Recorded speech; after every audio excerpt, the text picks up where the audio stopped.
So members, I've heard from parents at different events, now that we're starting to go events again, that a program like this or something similar is needed. They talked about the issues that their kids were having, that their child was having in reading. One of them talked about their child that was ready to graduate, but was clearly having issues with reading. So I think a program like this is necessary. If you've talked to Second Chance Coalition and they come by on their days in the Hill, and you talk to organizations who work with people leaving the criminal justice system, they will also tell you that one of the biggest barriers of getting people to work, and one of the biggest reasons people end up maybe in the prison system, is they have reading deficiencies. They can't read.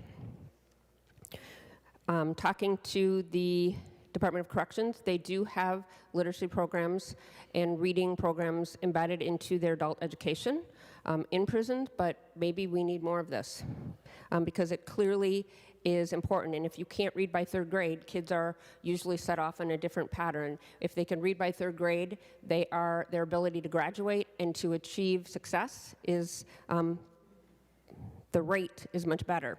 So I do appreciate this. Senator Chamberlain also mentioned that this is a problem to solve. And I agree, this is a problem that needs solving, but like others have said, we have other issues as well that are all equally as important.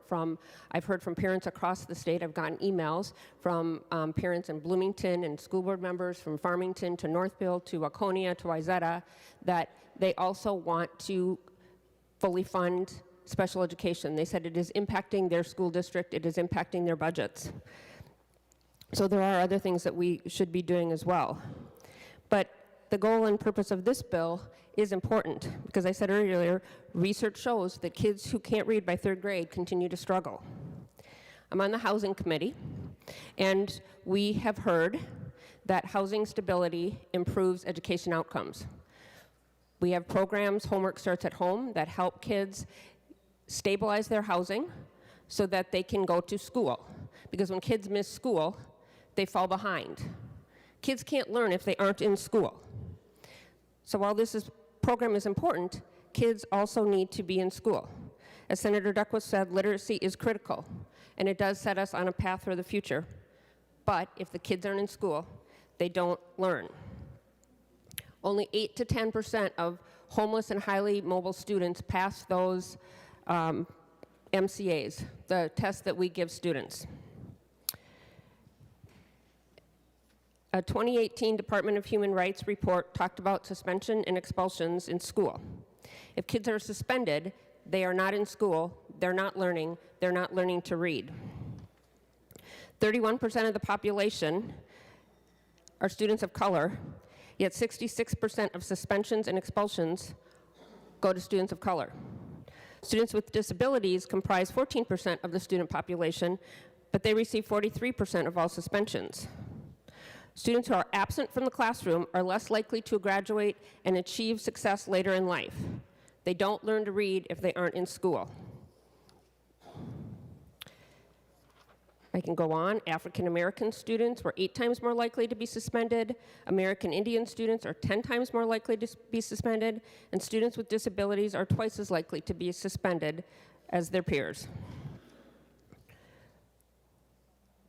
The purpose of this bill is to get kids to read, but they have to be in school.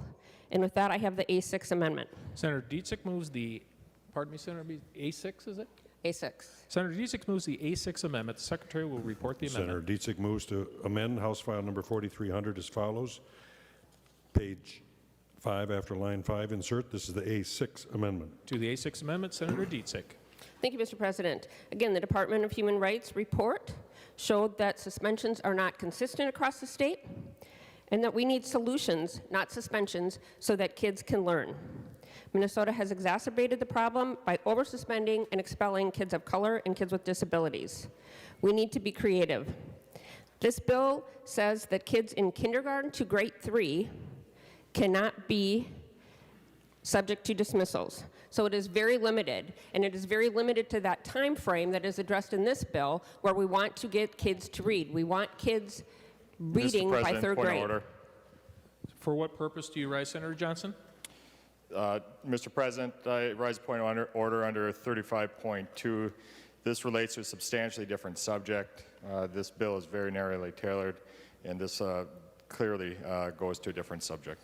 Senator Johnson has raised a point of order under germaneness, section 35.2, that the amendment is not germane to the underlying bill. Advice, Senator Dziedzic? Thank you, Mr. President. The underlying bill is very narrowly tailored to get kids to read by grade 3, and this amendment is narrowly tailored to keep kids in school so they can learn to read by grade 3. Further advice?